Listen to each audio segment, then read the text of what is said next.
오래전에 약사이시고 목욕탕 영업도 하시는 제자인 장로님에게서 들은 이야기입니다. 목욕을 마치고 나온 손님이 맡긴 거금을 달라고 해서 돈을 내주었답니다. 그 얼마 후에 목욕을 마치고 나온 다른 손님이 맡긴 돈을 달라고 하는 기막힌 일이 벌어졌답니다. 먼저 손님에게 사기를 당한 것이었습니다. 장로님은 하나님 앞에 무슨 문제가 있어서 이런 일을 당했는지 모르겠어요 하고는 말문을 닫았습니다. 매우 안타까웠지만 장로님의 마지막 부원에 감동을 받았습니다. 믿음이 좋으신 장로님이 하나님 앞에 무슨 문제가 있었겠습니까마는 매사를 하나님과 관련지어 이해하고 해결하려는 믿음의 자세가 돋보였습니다. 잠언 3장 6절에 너는 범사에 그를 인정하라. 그리하면 내 길을 지도하시리라 라고 했습니다. 사람들은 고난이나 화를 당하면 남을 탓하거나 환경을 탓하거나 조건을 탓하거나 팔자를 탓합니다. 물론 남들이나 환경이나 조건이 고난이나 화의 원인인 경우가 있습니다. 그런데 우리가 유념해야 할 것은 고난이나 화의 해결이나 전화 위복에는 자기를 탓하는 자세가 중요하다는 것입니다. 고난이나 화의 재발을 막기 위해서라도 생사화복과 흥망성쇠의 주관자이신 하나님께 기도하고 하나님 앞에 어떤 문제가 있는가를 살펴보는 자세가 매우 중요합니다. 시편 저자는 여호와여 내가 깊은 데서 주께 부르짖나이다 라고 했습니다. 깊은 데는 남들도 나도 어째볼 길이 없는 바벨론의 포로 생활 같은 고난과 화를 의미하는 것입니다. 지력과 재력과 권력을 남용하거나 악용하는 인간들이나 온갖 죄악 수단과 방법으로 재물과 권력을 축적한 인간들도 속수무책인 고난이나 화를 당할 때가 있지 않습니까? 성실한 수고와 노력으로 많은 지식과 재력과 권력을 얻은 인간들도 속수무책인 고난이나 화를 당할 때가 있지 않습니까?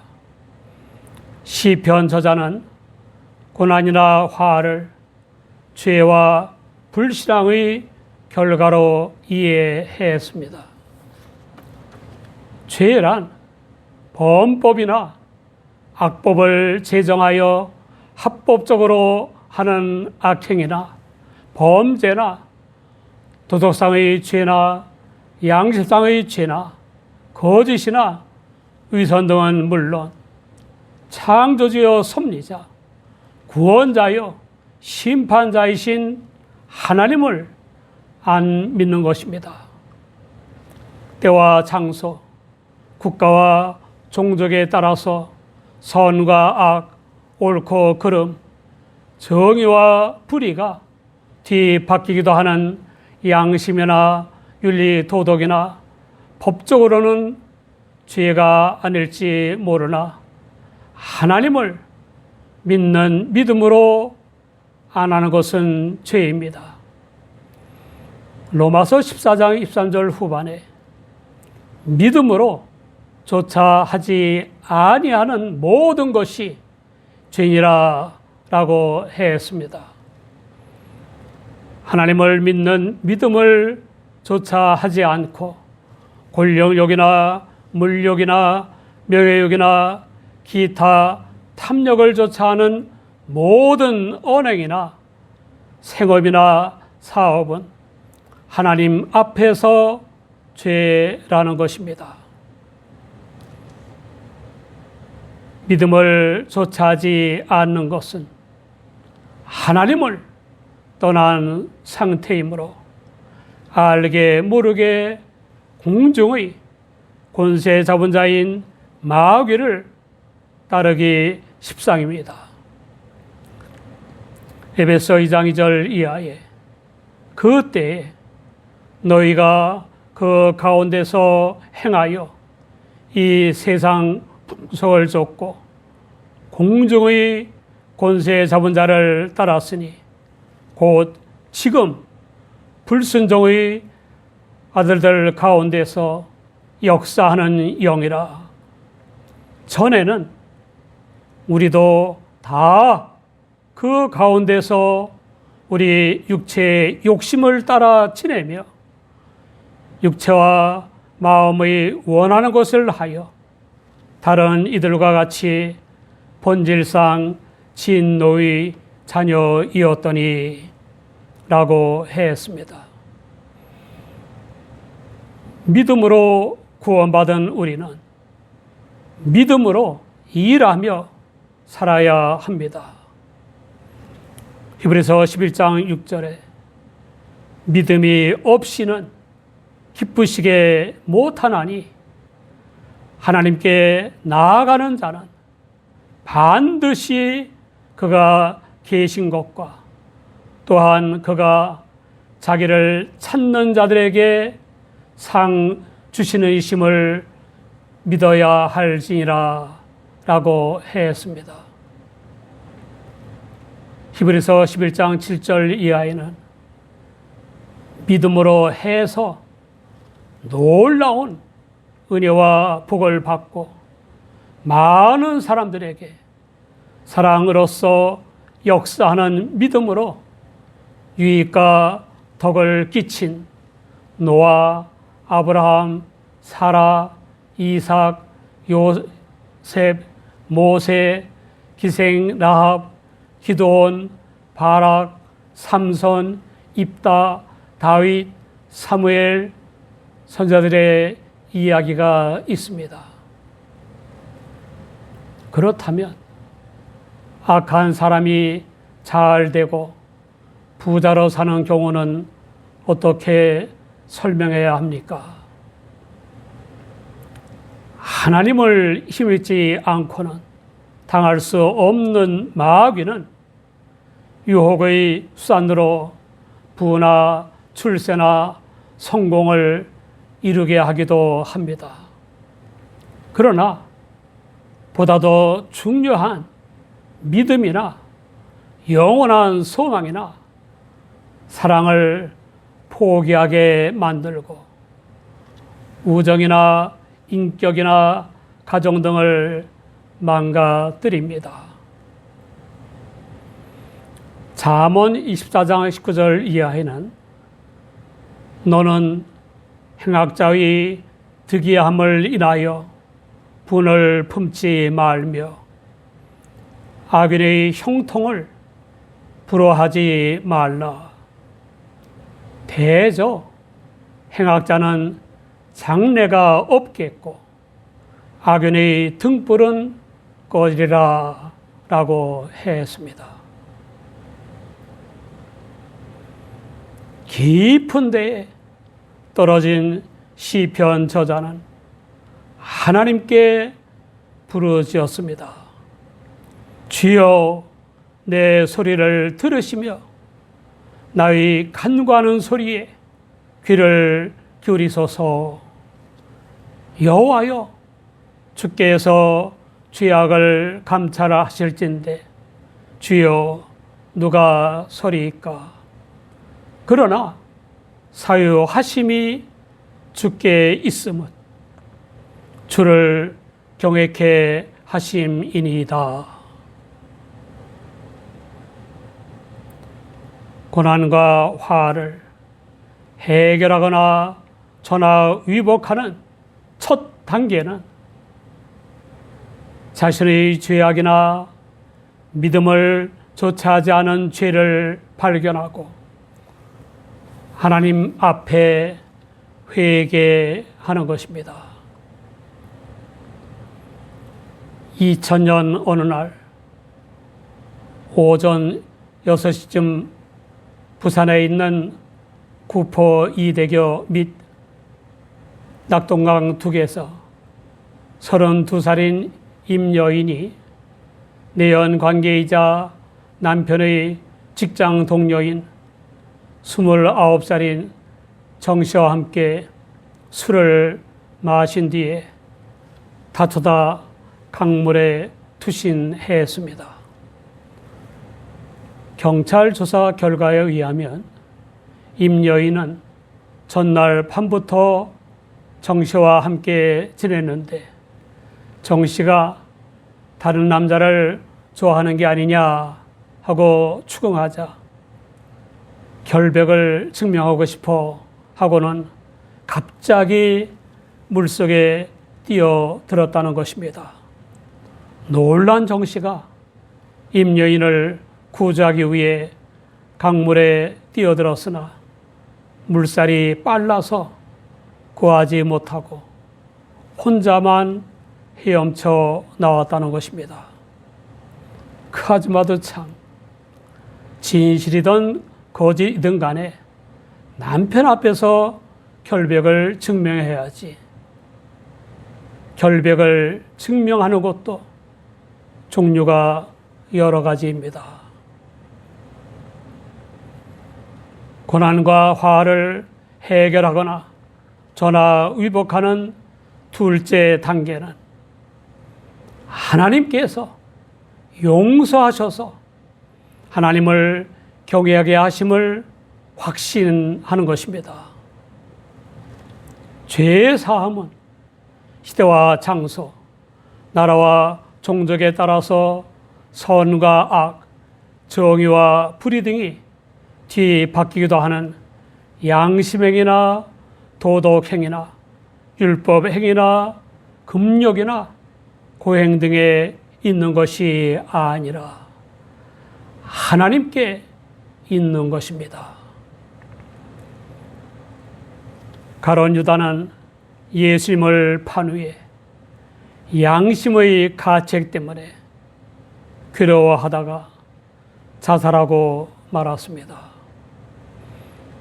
가룟 유다는 사유하심을 확신하고 주 예수님을 붙잡았어야 했는데 자기 양심을 붙잡고 씨름하다가 멸망한 것입니다.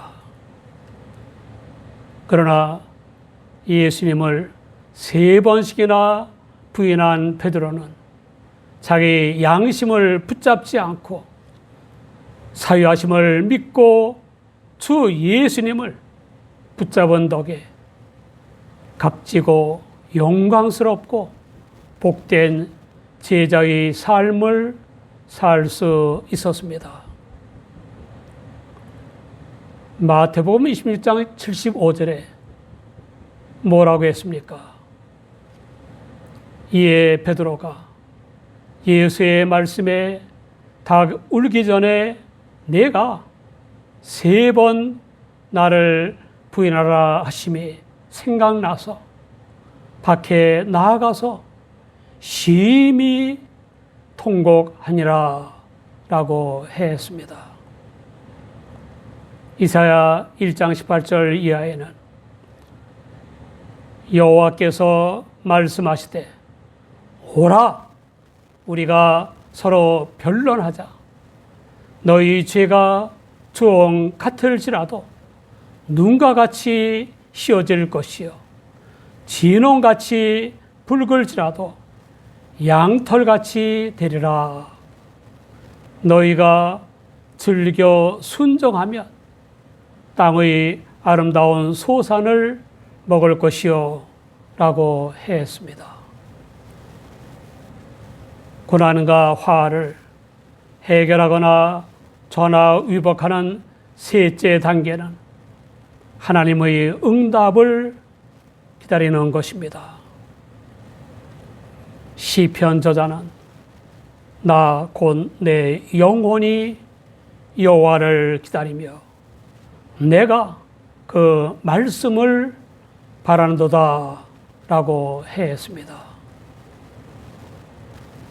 주 하나님께 죄를 고백하고 용서를 구하는 회개의 기도를 하고는 같은 죄를 반복하는 사람도 있고 회개에 합당한 열매를 맺지 않는 사람도 있지 않습니까? 시편 저자는 영혼을 기울여 하나님의 손길을 기다리고 하나님의 말씀을 바랐습니다. 파수꾼이 아침을 기다림보다 내 영혼이 주를 더 기다리나니 참으로 파수꾼의 아침을 기다림보다 더하도다. 기다려도 그만, 안 기다려도 그만이라는 자세가 아닙니다. 말씀을 들어도 그만, 안 들어도 그만이라는 자세가 아닙니다. 잠을 못 자서 괴롭고 힘든 밤, 그리고 성 안의 모든 사람의 목숨을 책임지고 있다는 중압감으로 힘든 밤이 새도록 아침을 기다리는 파수꾼보다 더 하나님의 손길을 기다리며 말씀을 바란다는 것입니다. 우리는 얼마나 간절하게 하나님의 손길을 기다려 보았습니까? 얼마나 영혼을 기울여 말씀을 열망했습니까? 모든 문제와 그 원인인 실수와 잘못, 죄와 불신앙의 궁극적인 해결은 하나님의 손길에 있고 전화위복의 역사는 하나님의 말씀에 있습니다. 하나님께서는 모세에게 필요한 말을 잘하는 형인 아론을 붙여 주신 것처럼 우리에게 필요한 사람을 붙여 주시기도 하시고 상황을 바꿔 주시기도 하시고 필요한 조건을 갖춰 주시기도 하시고 당신의 종들을 통해서 적절한 말씀을 주십니다. 시편 저자가 뭐라고 했습니까? 이스라엘아, 여호와를 바랄지어다. 여호와께는 인자하심과 풍성한 구속이 있음이라. 저가 이스라엘을 그 모든 죄악에서 구속하시리로다 라고 했습니다. 사랑하는 여러분, 깊은 곳인 10년의 고통과 번뇌, 고난과 불행을 만날 때가 있습니다. 조상 탓일 수도 있고 남 탓일 수도 있고 환경 탓일 수도 있고 천재지변 탓일 수도 있습니다. 자신의 실수나 잘못, 죄나 불신앙 탓일 수도 있습니다. 그런 깊은 곳에 떨어진 각종 문제를 해결하지 못하는 이유는 남을 탓하거나 환경을 탓하거나 조건을 탓하거나 팔자를 탓하기 때문입니다. 물론 그런 탓들이 없는 것은 아닙니다. 그런 깊은 곳에 떨어진 문제를 해결하거나 전화위복하기 위해서는 자기를 탓하는 자세가 훨씬 더 중요합니다. 우리 모두 믿음을 조차 하지 아니한 죄까지 찾아내고 하나님을 경외하도록 용서하시는 하나님께 회개의 기도를 하고 하나님의 응답을 기다리시기 바랍니다.